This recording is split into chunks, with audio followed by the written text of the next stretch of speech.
Good morning. It's good to be with you this morning. We are halfway through Philippians. Don't you realize that this is fifth week? We are halfway through Philippians in here. I don't know about you, but I have enjoyed Philippians in here. There's a lot in this book, isn't there? Yes? You're with me, right? At least heads. Thank you. All right. There's a lot in this book. And I've enjoyed the times I've been able to study and share with you, and I've enjoyed listening to Pastor John go through and talk.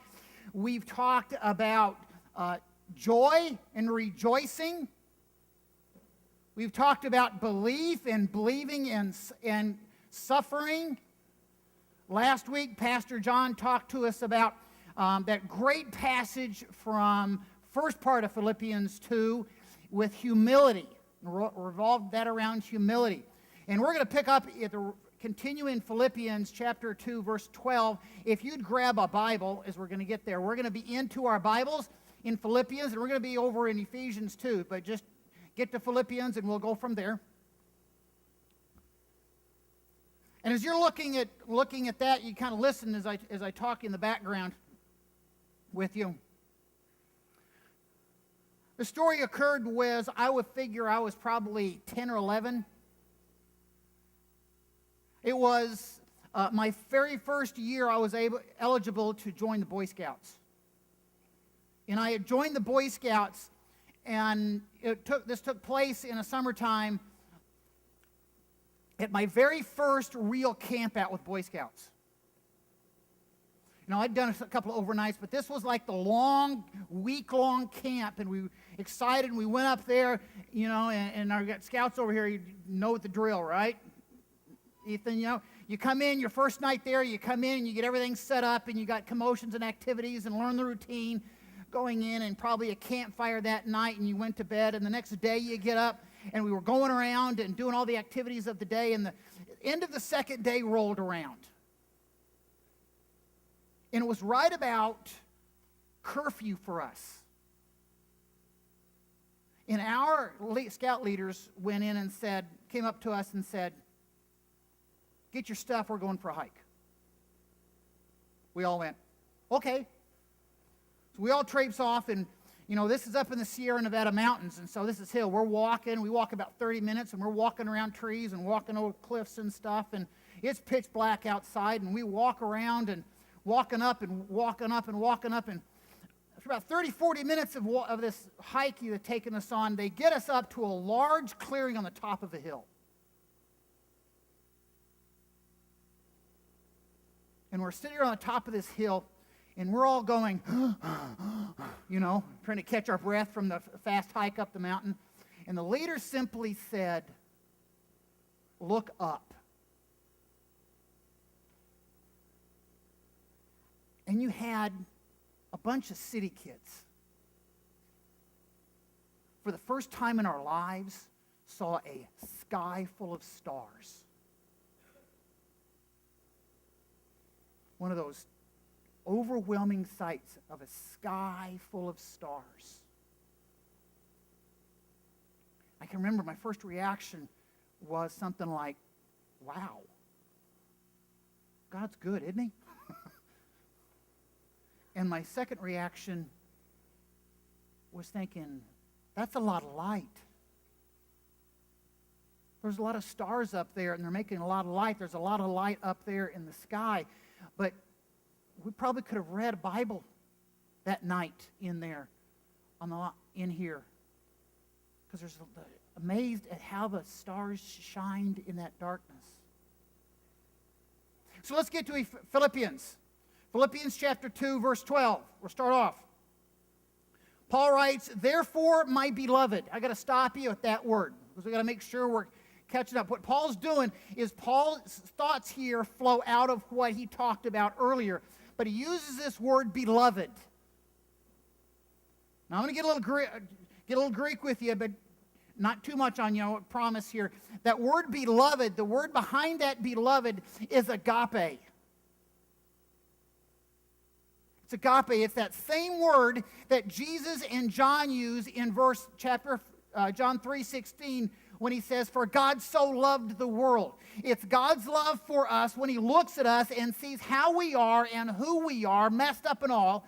And he says, "I'm going to love you anyway.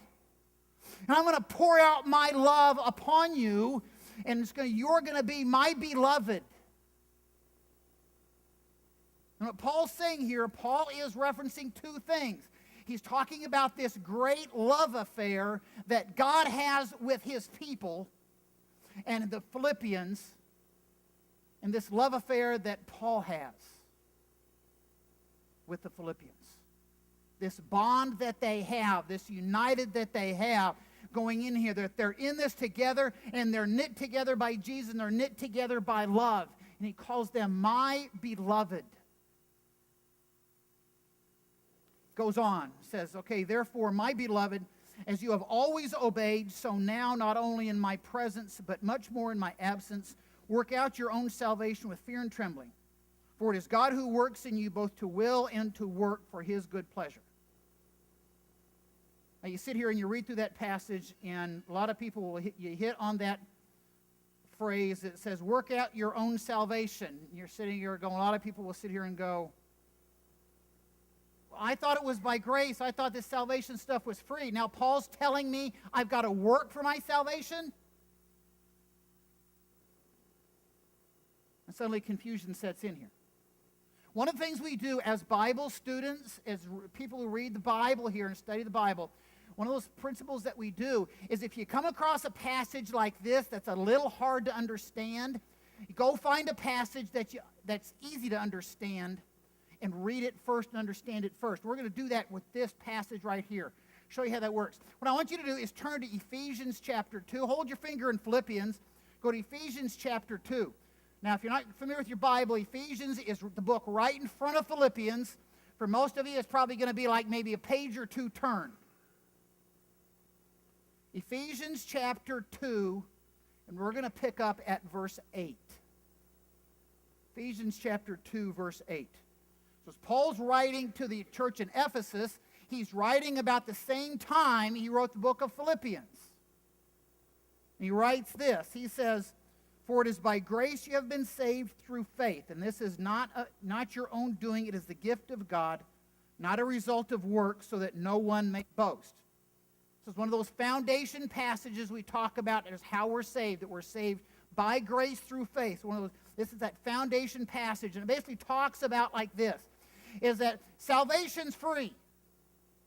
God gives his grace, and he pours out his grace upon you. It's nothing that you can do. It's nothing you can earn. You can work all you want to. Try as hard as you might. You're not going to be able to earn any of it.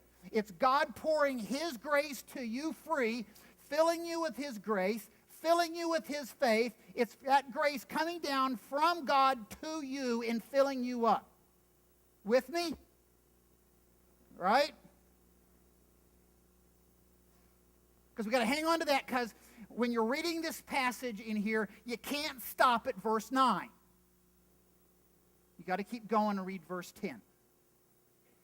"For we are his workmanship, created in Christ Jesus for good works, which God prepared beforehand that we should walk in them." So my question here is, just illustration. What happens if you try to put 5 gallons of water in a 3-gallon bucket? Right? You're going to get a mess, right? You're going to get water flowing outside. What happens when God takes you and God takes me and God takes us and starts pouring his unlimited quantities of grace in us? He starts pouring that grace that's beyond measure, beyond counting, that's bigger than you are. He pours that grace inside of you and fills you up. That grace comes out. That grace is going to come out in the people around you and the people that you meet. I call it vertical grace. You don't do anything with vertical grace. The vertical grace comes from God to us. By grace we are saved through faith. It is not of yourselves. But that grace comes out horizontally too. And that's how we live among our brothers and sisters. That's how we live in the world, how we live among the unchurched, with that grace coming out sideways. Now go back to Philippians. Hanging on that, let's go back to Philippians. So Paul sits there and Paul writes, work out your own salvation with fear and trembling, for it is God who works in you. He reverses it in here. For God who works in you. That's that vertical grace. That's God working in you, putting his grace inside of you. It's that grace that fills you up. It overwhelms you, makes you a child of God, makes you a member of his kingdom. Your identity belongs to Jesus Christ. That's who you are. It's that grace that comes in baptism. It's God working in you. And that grace that comes out sideways, that's that work out your salvation. That work out your salvation is not this way. It's not you and God. That work out your salvation part in this passage, it's this way. As we live that grace out, as we live that love out, as we live so people can see us as stars in the sky. People can see us as we shine in the darkness. We can shine as the stars. That's the workout salvation part. Let's go on. Verse 14. Do all things without grumbling or disputing, that you may be blameless and innocent, children of God without blemish, in the midst of a crooked and twisted generation, among whom you shine as lights in the world. I was in college, probably a sophomore in college when this took place. When I was in college, I did a lot of work for the football team. One September or October, I can't remember. We had an away game in Tempe, Arizona, a night game in Tempe, Arizona. And so we drove some stuff over there, and we drove over to Tempe, Arizona, and skipped school one day with permission, which was cool. And we went over there and got everything set up, and the game was over on a Saturday night. The game was over Saturday night about 11 o'clock at Arizona time. And so we pack everything up and we're pulling out. And college kids being college kids, it's only 14 hours, 15 hours. We'll just drive home. Right? That's what crazy college kids do, right? So we started off, headed to home. Back to Lubbock, Texas, 14 hours, 15 hours away. I must have been the low guy on the totem pole, because I always got to assign the driving shift between 2 a.m. and 5 a.m. Has anybody ever driven across Arizona? Yeah. Has anybody ever driven across Arizona at night? Yeah, you know what I'm talking about, right? And this was one of those nights where I talked about the stars. This was one of those nights, there wasn't even stars, because I remember it was a layer of clouds. And you're driving here across the middle of Arizona in the middle of the night. The only light you could see was the lights of my headlights. That was it. I'd driven for an hour. I didn't see headlights in my rearview mirror. I didn't see taillights in front of me. I didn't see cars coming at me. It's like they built that road for me to drive it in the middle of the night. And I'm driving down this road, and I see these lights off in the distance, real faint off in the distance. And I go, that's weird. I drive a little further, and now the lights are kind of dancing, all right? This is 3 o'clock in the morning. I'm tanked up on caffeine to stay awake. I'm thinking UFO at this point in time, all right? Drive down the road a little farther. Lights get a little bigger in here, balancing out in here. I realize, okay, it's not a UFO because it's not dancing and stuff in here. But I'm still wondering, what is it? And I get a little closer in here, and I realize it's a McDonald's out in the middle of the Arizona desert. And I realize why there's nobody coming at me. Because they're all in the McDonald's parking lot. My friends, we live in a dark world. Paul calls the world in here that he talks about in this passage, he calls it, find it right, a crooked and twisted generation. Ever since the time of the fall, this world's been in darkness. This has been a generation, a crooked and twisted generation. God calls the world that at the time of Noah, calls it a crooked and twisted generation, an evil generation. The prophets over and over start talking about their time and the people. It's a crooked generation. Jesus, when he's walking the earth, he's lamenting the people in here that aren't hearing and not following and sit there. He calls them a crooked and twisted generation. In Galatians, Paul calls it an evil generation. In Philippians, at the same time, he calls it a crooked and twisted generation. I said to remember a sermon Pastor John preached last year.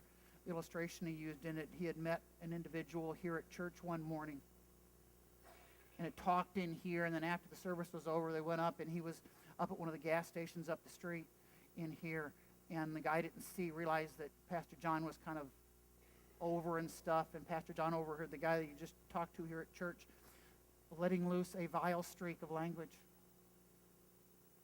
I told you the story, I believe back in November. I was on a flight from Austin to Dallas, and we landed in Dallas, and the guy on the airplane next to me in the airplane, as soon as we landed, picked up his phone, and he let loose on a vile streak of language that I can't share. All the while he's flashing his Christian bling ring at us. Friends, we live in a dark generation, an evil generation. People that do surveys, they survey, you can find a survey for almost anything these days. But what they do is researchers survey non-Christians. They survey people who are the atheists and agnostics and other non-Christian religions, and then don't know anything about religion, don't know anything about Jesus Christ, don't know anything about this. They survey them, and one of the questions they ask them is, what's your opinion of Christians? And overwhelmingly, it's negative. People who don't know anything about Jesus, they look at Christians in a negative light. And the younger you ask people, the more negative it becomes. Friends, I'm afraid what happens too often in our world is we're not standing out like stars in the sky, we're blending into the darkness. But it's not supposed to be that way. That's not who we are. Paul in this passage calls us children of God without blemish. That's who we are. That's what God has made us to be, is children of God. We go back to that vertical grace. God fills us up with grace. He changes us. Your identity is now in Jesus Christ. You belong to Him. He fills you up with that love, fills you up with that grace, fills you up with Him. You're a part of Him. Your identity is Him. You're a part of His church, that we can go and shine as stars in the sky. That we can go and live in the middle of that darkness. That we can go and live out that grace in our world. It's who He makes us to be. He makes us to be His children. He makes us to be children of God. He makes us to be people of grace, fills you up with grace, fills you up with love, fills you up with Himself, that we can go out and live as that stars in the sky. We sit here, had a conversation yesterday with people over dinner yesterday. You're sitting there talking, how do we live in this world, this dark world come up? I didn't prompt it. This dark world come up. How do you live in this dark world? How do we function in here? You just be who you are. Be who you are as children of God. Be who you are, filled with His grace, wherever you're at. Wherever you're walking in your world, or who you're intersecting, be it work or be it school or driving down the road or sitting on an airplane. However you're intersecting with the people in your life, living that way and living that grace out in your life. Living so people can see that grace. Living so when people look at you, they see the light, that grace that God has put in there. It's living so people can see the grace and the light that He has placed inside of you.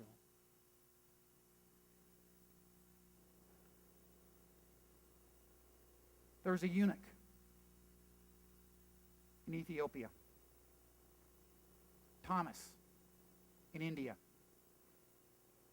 Paul to the Roman Empire. Patrick to Ireland. A guy by the name of Jonathan Edwards to New England. A guy by the name of Billy around the world. A lady by the name of Teresa in Calcutta. And you. And you. Lights. Lights that God has made in a dark world. Lights filled with His grace. Lights filled with His love. Lights of Jesus Christ in here, that we shine in the midst of that darkness. We shine in the midst of our world. We shine so that people see Jesus. We shine so these words of Jesus that He says in the Sermon on the Mount. Listen to these words. In the same way, let your light shine before others so that they may see your good works and give glory to your Father who is in heaven. So they may see your good works and give glory to your Father who is in heaven.